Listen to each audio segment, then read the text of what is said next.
Il-kap tal-Oppożizzjoni Bernard Grech kompla jdur fuq in-nies ta' George Polucino biex jagħmel il-ħatrit tiegħu.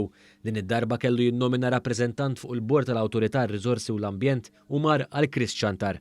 Dan kien is-segretarju permanenti fil-Ministeru ta' George Polucino f'mumenti li l-eks Ministru Nazzjonalista ma kienx nieqes mill-kontroversja.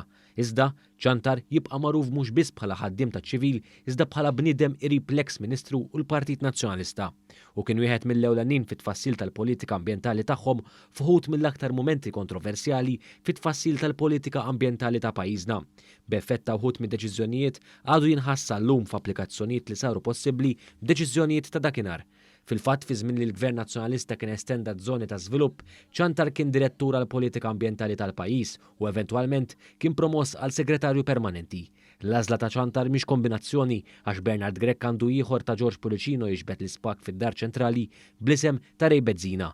Dawn kienu l-koll nies parti mid-deċiżjoni li medet kbar ta' arti jiddaħlu fiż-żona tal-iżvilupp u ma jibqgħux ODZ. Issa Bernard Grech irid lilhom jieħu ħsieb l-ambjent.